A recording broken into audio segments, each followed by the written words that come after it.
Eu cumprimento a todos com a paz do Senhor. Amém. Graças a Deus, a gente sempre fica trabalhando durante a semana, fazendo alguma coisa, mas sempre pensando que o domingo é o momento que nós temos um encontro marcado com Deus e estamos aqui nesta hora com esse propósito, né? Este deve ser realmente o verdadeiro propósito da nossa vinda à igreja, vir para adorar ao Senhor, glorificar o seu nome, adorá-lo na beleza da sua santidade, exaltá-lo em todo o tempo, porque ele é bom e a sua bondade dura para sempre.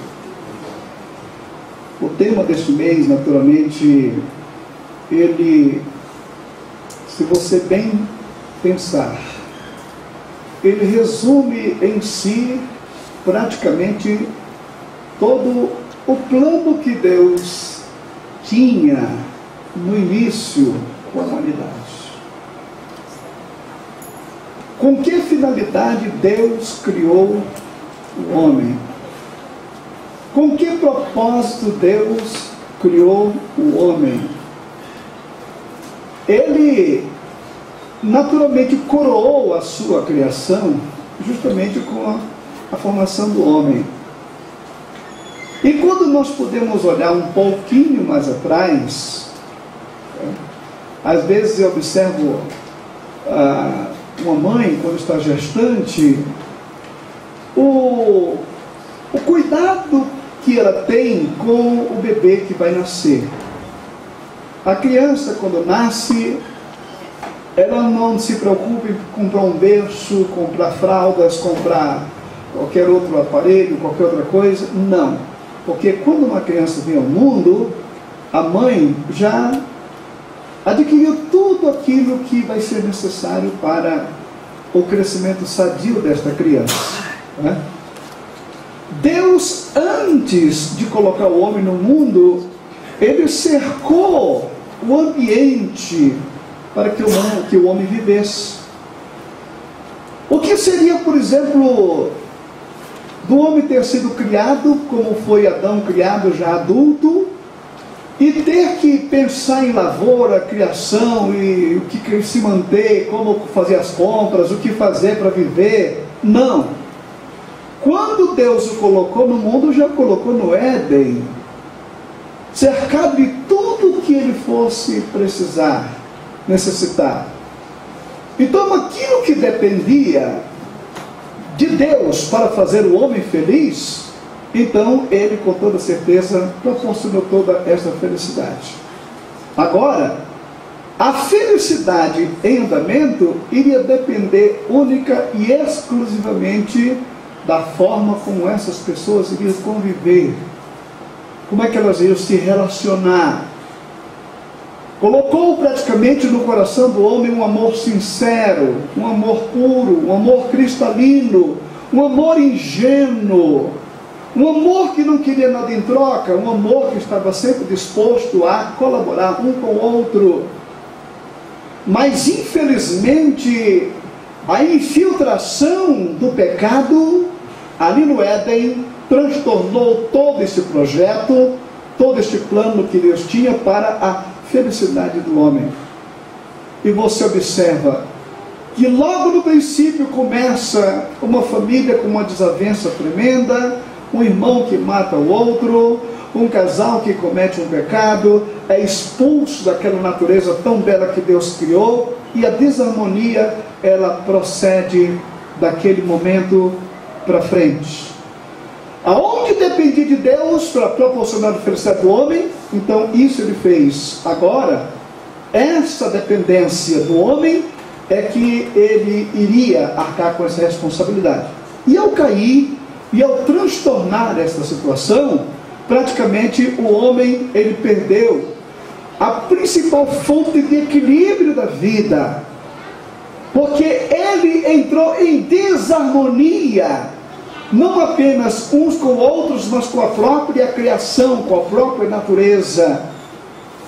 Eu, quando observei esse final de semana o alerta vermelho na China, devido à poluição pelo alto grau de queima de carvão nessa hora, nesse tempo de frio, os homens sendo obrigados a ficar em casa, porque o próprio homem entrou em desarmonia com a natureza. E a natureza, ela simplesmente devolve aquilo que foi dado a ela. Então nós entramos numa desarmonia tremenda nesse mundo, nesse universo, e que tem causado tanta doença, tanta epidemia, tantos insetos que transmitem enfermidade, transmitem doenças, não é? A culpa não é do mosquito, da dengue ou qualquer outra coisa, é daquilo que o homem, ele simplesmente ele coloca. Este tipo de inseto jamais proliferaria se nós cuidássemos do nosso terreno, do nosso quintal, não deixasse água presa, podre, estragada, que afunde, né? Quer dizer, a desarmonia do homem com a natureza, ele colhe, ele sofre, ele padece, mas não era este o plano de Deus no princípio. Agora, irmãos queridos, nós observamos que todo o processo de desarmonia, ela traz problemas sérios, né? Esses dias eu estava no programa da rádio e o pastor Kleber, ele tem nos dado uma assistência toda sexta-feira, um psicanalista, é um professor de Bicamp, e uma das coisas que foi perguntada para ele, o que é felicidade? Felicidade é quando aquilo que eu penso, aquilo que eu sinto, aquilo que eu faço estão em harmonia. Olhe bem, aquilo que eu penso, aquilo que eu faço, né? Aquilo que eu penso, aquilo que eu sinto e aquilo que eu faço estão em harmonia. Se um desses elementos aqui estão em desarmonia, então praticamente a felicidade desaparece. E isso acontece, por exemplo, quando dentro de uma sociedade, dentro de uma família, as coisas não funcionam bem, não existe harmonia, a compreensão e o entendimento desaparecem. Quando o egoísmo ele toma conta, quando a prepotência ela simplesmente impera, a harmonia vai embora. Não existe esse controle, não existindo essa harmonia, não existe felicidade. A felicidade ela só existe a partir do momento em que eu começo a observar essa ordenança divina, que infelizmente o pecado trouxe ao mundo, mas Deus, com o seu eterno amor, ele simplesmente encontrou uma solução. O plano da redenção no passado, para trazer de volta aquilo que o homem perdeu, até chegar ao ponto em que chegamos ao Calvário, onde Cristo ali, ele veio buscar e salvar o que se havia perdido, aquilo que perdeu o rumo, ele veio restaurar aquilo que havia perdido a direção, ele veio para restaurar a vida abundante que Deus tinha dado ao homem no princípio. Então todo o Antigo Testamento é Deus e o plano da redenção para trazer de volta aquilo que o homem havia perdido. E quando chegamos ao Calvário, que olhamos para Jesus, recebemos-lo como nosso Salvador pessoal, o nosso pecado é perdoado, e a partir do momento em que o nosso pecado ele é perdoado, nós temos a possibilidade de voltar à harmonia perfeita. Por quê? Porque justamente quando você ingere alguma coisa que contamina o seu organismo, todo o seu corpo vai sentir esse reflexo.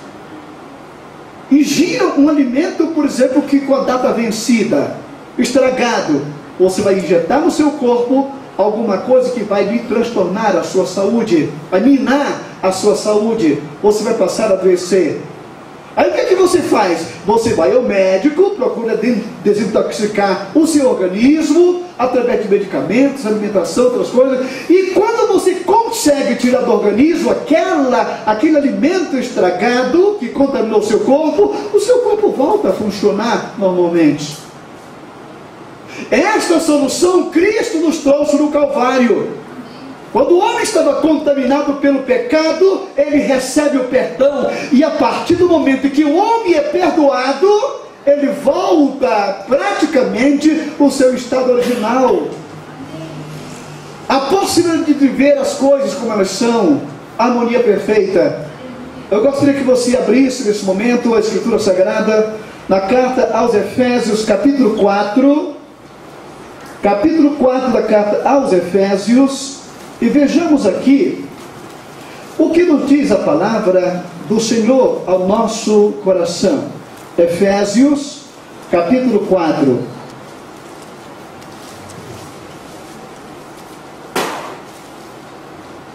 Rogo-vos, pois eu, o prisioneiro do Senhor, que andeis de modo digno da vocação a que foste chamado. A vocação que você foi chamado. Ande de maneira digna. Por quê? Que você pode fazer isso agora? Porque uma vez perdoado, uma vez você voltando à saúde espiritual, você tem possibilidade agora de andar de maneira digna dessa vocação que você foi chamado. O mundo está enfermo, o mundo está doente, o mundo está do jeito que você está enxergando aí, nesse momento. Por quê? Falta a eles ainda aquilo que você já encontrou, o perdão em Cristo. Com toda humildade e mansidão, com longanimidade, suportando-vos uns aos outros em amor. É aqui que está a chave da autêntica e verdadeira felicidade. Agora, veja bem, quando a Bíblia nos manda, nos mandamentos recíprocos, amai uns aos outros, como eu vos amei, sede complacente um com o outro, amai-vos cordialmente.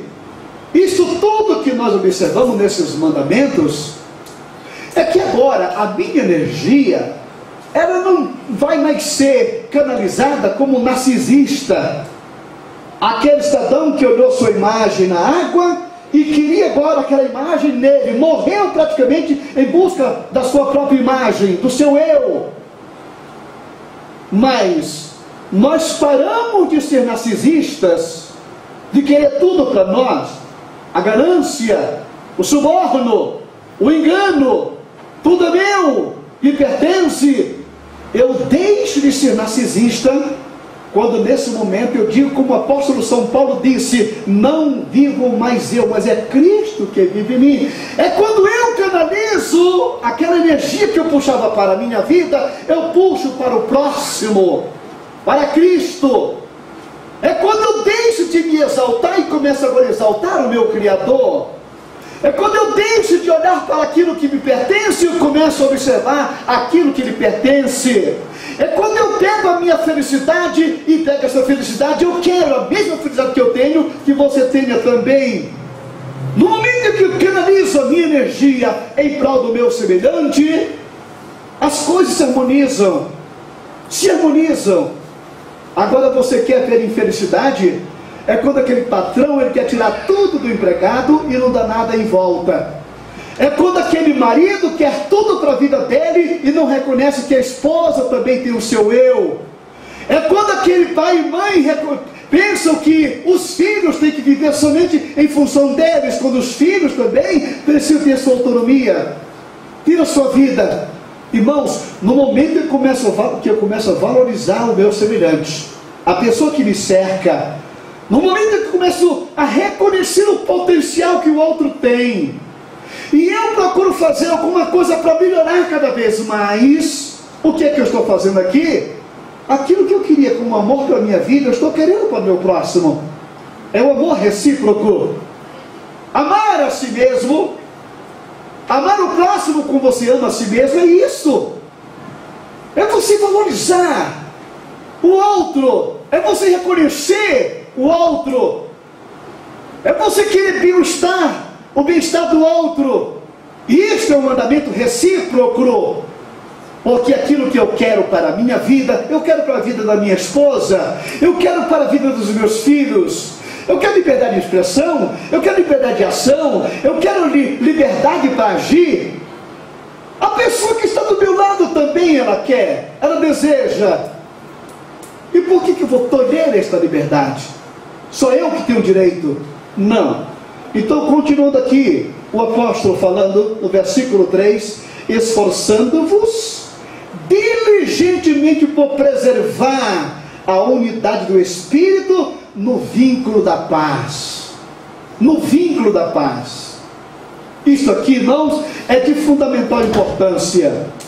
Eu estava pregando recentemente na inauguração de uma igreja, justamente mostrando aquele ponto que Jesus Cristo ele falou quando ele entrou naquela sinagoga, que ele disse que o Espírito do Senhor está sobre mim, porque me ungiu para evangelizar os pobres, para dar vista aos cegos, para pôr em liberdade os cativos. Irmãos queridos, quando Jesus disse que o Espírito do Senhor está sobre ele, esse Espírito que estava sobre Jesus, ele está também sobre nós, porque a Bíblia declara: vós tendes a unção do Santo. Então você tem o Espírito de Deus na sua vida. Todos nós temos esse Espírito em nossa vida. Agora o que acontece? É que este Espírito, para ele se manter permanentemente atuante em nossa vida, você diz aqui o apóstolo São Paulo, mantendo o vínculo da paz. Porque o Espírito de Deus, o Espírito Santo, ele é de paz, não é de desarmonia, não é de guerra, não é de contradições, não. Mas no momento em que nós mantemos o vínculo da paz, nós mantemos a unção do Santo, nós temos a presença do Espírito de Deus na nossa vida e podemos fazer a obra que ele mandou que fizéssemos. Prosseguindo aqui, diz ele ainda: há somente um corpo e o Espírito, como também foste chamados numa só esperança da vossa vocação. Há um só Senhor, uma só fé, um só batismo, um só Deus e Pai de todos, o qual é sobre todos e age por meio de todos e está em todos. Que coisa preciosa! Esses dias, fazendo um serviço lá em casa, eu machuquei o meu dedo. Aqui a marca no dedo. É interessante, quando eu machuquei o meu dedo, que o sangue começou a descer. A mão esquerda correu e pegou um pano, um gás ou um algodão e correu para socorrer o dedo. Logo em seguida eu olhei, o sangue estava estancado, mas não foi estancado pelo algodão ou pelo gás, não. É porque as plaquetas, obrigado, Mauro, as plaquetas do corpo correram para fechar, para cicatrizar, para que o sangue não se esvaísse. E duas plaquetas entraram em ação. Depois entram em ação outros tipos de glóbulos que vêm para não permitir a infecção. Então todo o organismo praticamente entrou em ação. Os olhos começaram a observar como é que faz. A outra mão começou a agir. As pernas ajudaram a chegar até a farmácia. E assim você vai ver que todo o corpo, por causa de um dedo que foi ferido, todos eles entraram em harmonia. Quando a Bíblia Sagrada diz que existe só um só corpo, um só Espírito, uma fé, uma só fé, é justamente o que nós somos aqui nesta manhã. Esta harmonia que tem que existir no corpo humano é a mesma que tem que existir no nosso meio. É quando eu abro a minha boca simplesmente para proferir bênção na sua vida, para ver o lado bom que você tem, para exaltar as suas virtudes. Esse é o autêntico e verdadeiro papel do crente, é quando ele empresta a sua língua para abençoar. Agora, quando você vê o fofoqueiro, quando você vê aquele que vem negrir a imagem do outro, aquele que vem para destruir o caráter da pessoa, meu filho, este aqui, o Espírito de Deus está a alguns quilômetros de distância da vida dele. Mas o amor recíproco é esse. Se eu não quero que ninguém fale mal de mim, por que eu vou andar falando mal dos outros? Esse é o mandamento recíproco. Diz ele aqui ainda, no versículo 7: e a graça foi concedida a cada um de nós, segundo a proporção do dom de Cristo. Por isso diz: quando ele subiu às alturas, levou cativo o cativeiro, e concedeu homens como dons ou dons aos homens. E nós observamos ainda aqui, ora, quem quer dizer subiu, senão que também havia descido até a região dos senhores da terra? Aquele que desceu também o mesmo que subiu acima de todos o céu para encher todas as coisas. e Ele mesmo concedeu, uns para apóstolos, outros para profetas, outros para evangelistas, outros para pastores e mestres. Ele deu dons aos homens, ou Ele deu homens como dons à igreja. Com que finalidade, hein? Qual foi a finalidade pelo qual Deus colocou pessoas importantes do nosso lado? Olha o versículo seguinte: com vistas ao aperfeiçoamento dos santos, para o desempenho do seu serviço, para a edificação do corpo de Cristo. Irmão querido, nós estamos aqui com uma engrenagem, que se cada engrenagem funcionar no seu devido tempo, na sua hora, no seu devido lugar, o que é que nós vamos ter? Praticamente um corpo perfeito, sadio, que glorifica e exalta o nome do Senhor, e um reconhece o outro com valor inestimável. Deus não te colocou na igreja com outra finalidade a não ser a edificação. É quando eu estou aqui que assumo o púlpito para edificar a sua vida. Mas daqui a pouco eu desço e vou ouvir o pastor Henrique, vou ouvir a pastora Isabela, vou ouvir o pastor Justino. Nós estamos aqui justamente numa engrenagem. Isso não quer dizer, porque eu estou aqui, que eu não posso descer e estar embaixo também. Não é porque eu sou pastor e você ser um membro que você não tem autoridade para chegar até mim e me ajudar, me orientar, se eu estiver fazendo alguma coisa que não está correta. É justamente essa engrenagem. É quando nós trabalhamos visando o bem-estar do outro, visando a felicidade do outro, porque a sua felicidade vai ser a minha felicidade. Eu não posso ver você infeliz e ficar feliz. Eu não posso ver a minha esposa triste e eu ficar alegre. Não. E para não vê-la triste, o que eu faço? Propicio todo o recurso para vê-la feliz, para ver os meus filhos felizes, para ver os meus filhos em paz, para ver a minha casa em harmonia. Isto é mandamento recíproco, amar um ao outro, reconhecendo esses valores que nós temos.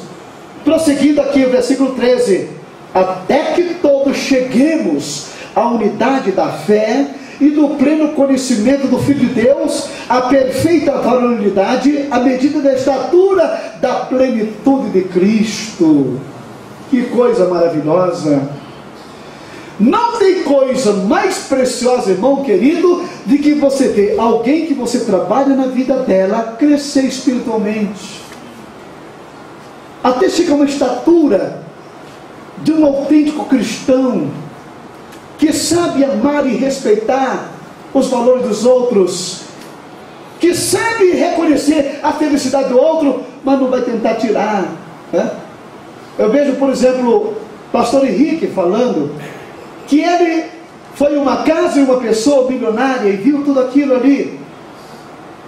Eu creio perfeitamente que, como servo de Deus, ele não estava ali para fazer outra coisa no seu trabalho, mas ao mesmo tempo orar: Senhor, continua abençoando este homem. Se ele está trabalhando honestamente, se ele está trabalhando fielmente, se é uma pessoa que paga os seus impostos em dia, Senhor, continua abençoando, multiplica o salário dele, faz ele multimilionário. Porque o papel do cristão não é ver o outro bem e se encher de ciúme e procurar tirar o que o outro tem. Não. Quanto mais o outro tiver, irmãos queridos, melhor é para ele, para a família dele. E se quiser ajudar alguém, melhor ainda, tudo muito bem. O nosso desejo, a nossa bondade tem que ser canalizada nesse sentido positivo. Se eu vejo meu irmão crescendo, não é? Eu fui, por exemplo, à inauguração de uma igreja, de um moço que chegou no Ibicamp, começou a estudar. Diz ele, quando chegou no Ibicamp: pastor Jorge, eu não sabia nem abrir a Bíblia direito, mas fui aprendendo. Concluí meu curso, me formei, fiz o meu bacharel em teologia. Agora Deus me chama justamente para o ministério. Fui lá ajudá-lo simplesmente na adoração da sua igreja. Para mim, como disse João, ninguém tem maior gozo que esse, de saber que os meus filhos, eles andam na luz, vê-los crescer, vê-los prosperar, vê-los abençoado. Professores que eu tenho no Ibicamp, que um dia foram meus alunos, hoje Eu vejo os alunos dizendo, mas que professor é este? Que pessoa maravilhosa! Aquilo vai me encher de ciúme? Não! Quanto mais eu vejo um ex-aluno sendo um professor abençoado, para mim, isso é a minha vitória. Porque eu trabalhei para aquilo, para ter o outro feliz, para ter o outro satisfeito. Então diz aqui, justamente, o versículo 14, para que não mais sejamos como meninos agitados de um lado para o outro, levados ao redor por todo o vento de doutrina, pela artimanha do homem, pelas astúcias dos que conduzem o erro, mas seguindo a verdade em amor, cresçamos em tudo, naquele que é o cabeça, Cristo, de quem todo o corpo bem ajustado e consolidado pelo auxílio de toda junta, segundo a justa cooperação de cada parte, efetua o seu próprio aumento para a edificação de si mesmo em amor. Irmãos, o seu crescimento é o meu crescimento, a sua felicidade é a minha felicidade. Ver você sendo usado por Deus, isso vai nos encher de gozo e alegria. Acredito que o pastor Justino, como titular desta igreja, o pensamento dele aqui, o trabalho dele, a forma dele estar presente aqui, praticamente a semana inteira, não é por outra coisa, é viva o seu crescimento, porque o seu crescimento espiritual é o crescimento da igreja, e para isso ele está lutando. E este deve ser o nosso objetivo principal. Agora, se existe alguma coisa que está quebrando essa harmonia, tirando esta engrenagem do controle, alguém querendo puxar a brasa para a sua sardinha, querendo fazer aquilo que dá na sua cabeça, tem muitas pessoas que o diabo coloca uma mensagem na cabeça e começa a dizer, esse pastor não administra direito, ele não faz a coisa certa, e começa a minar. Mas se colocar como Absalão na porta da cidade para querer tirar a atenção da população daquele que era o verdadeiro rei. Ah, se eu fosse colocado como juiz, e daqui a pouco vai encontrar a morte pendurado no galho de pau. Então o que nós pensamos na realidade, irmãos queridos, é esperar. O nosso tempo chega, a sua hora vai chegar.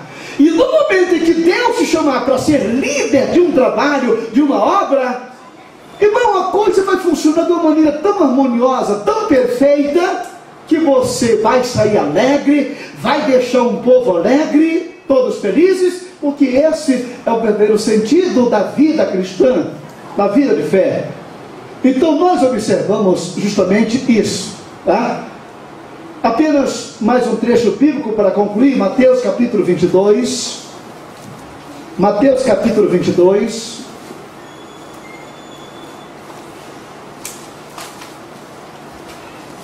versículos 36 ao 40. Mateus capítulo 22, 36 ao 40. Mestre, qual é o grande mandamento da lei? Jesus disse-lhe, amarás o Senhor teu Deus de todo o teu coração, de toda a tua alma e de todo o teu pensamento. Este é o primeiro e grande mandamento. Canalizar toda a sua energia em direção ao soberano do universo, a quem nós dependemos a cada instante, desde o ar que respiramos, a comida que ingerimos, a família que nós temos e outras coisas mais. Dizer aqui ainda, este é o primeiro e grande mandamento. Agora, no versículo 39, e o segundo, que é semelhante a este, é, amarás o teu próximo como a ti mesmo. Destes dois mandamentos dependem toda a lei e os profetas. Irmãos, sabe quantos mandamentos existem na Bíblia, dados por Deus? 10.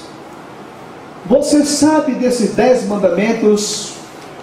Eles foram depois distribuídos, sabe em quantos preceitos da lei? Sabe? 613. 613 preceitos que foram catalogados por Maimônides, um rabino que fez esse trabalho. 613 preceitos. Número ímpar. Número ímpar. Porque se você cortar bem no meio, o que é que vai contar desses 613? 612 vai dar 306 e do outro lado 607. Por quê?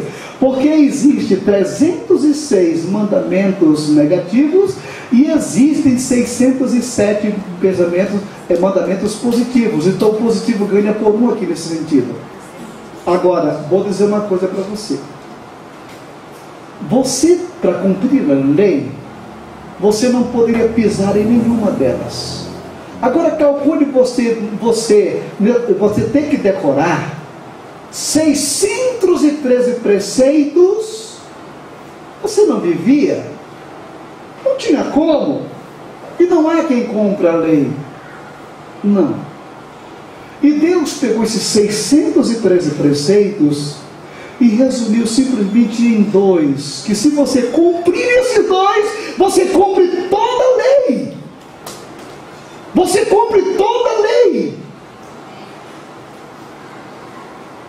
Na aula passada, o pastor Justino, ele falando justamente sobre o decálogo dos mandamentos. Não mate, não roube, não furte, não adultere. Porque no momento que você não mata, é porque você não quer morrer. Então, se você deseja a vida para o seu semelhante, é a vida que você quer também. Mandamento recíproco. Então Deus pega esses 613 preceitos e resume simplesmente em 2. Primeiro, amar a Deus e ao próximo. Amar a Deus e ao próximo. Você quer cumprir toda a lei? Quer? Então olhe para a pessoa que está do seu lado. Desde aquele empregado, aquele patrão, aquele vizinho chato, aquela pessoa que importuna a sua vida. Se você quer cumprir toda a lei, ame. Ah, pastor, mas eu não tenho como amar aquela pessoa. Mas por quê? Porque ele não vai com a minha cara. Não existe isso. Se você não puder amá-lo como um amigo, você vai amá-lo como seu inimigo.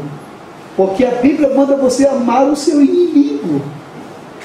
E você fazendo isso, você estará cumprindo toda a lei. E ao cumprir a lei, simplesmente você está em paz e harmonia com os céus e com a terra e consigo mesmo. Portanto, irmão querido, não permita que nada nesta vida venha tirar a tua harmonia, venha quebrar esta engrenagem, venha tirar a sua felicidade. Vamos prosseguir dessa forma, porque esse mandamento que eu quero para o meu irmão, eu tenho que observar que ele é para mim também. Aquilo que eu tenho, que eu quero, que eu gosto, não esqueça que o seu semelhante também gosta. Agora, quando você vê essa turma aí praticando suborno, pegando o dinheiro da saúde para comprar a sua mansão, enquanto os hospitais estão sucateados. Quando essa turma começa aí a praticar suborno e tirar o dinheiro da segurança, eles compram lá o seu castelo. Mas estamos aqui com as penitenciárias superlotadas, num submundo onde as pessoas estão vivendo.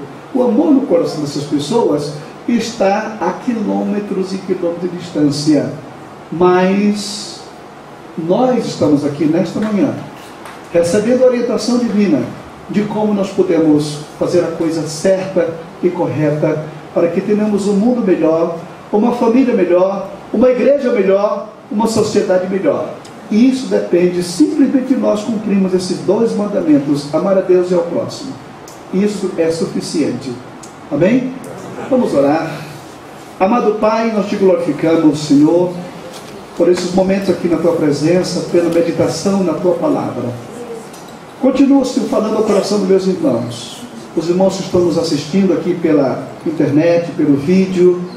Deus, que o Teu amor esteja em cada coração, que eles sintam a Tua presença onde estiver nesta hora, Pai. Fortalece a nossa fé e a nossa confiança e nos ensina a viver a vida dentro daquele padrão que o Senhor estabeleceu, porque aí está a autêntica e verdadeira felicidade. Em nome de Jesus, amém e amém.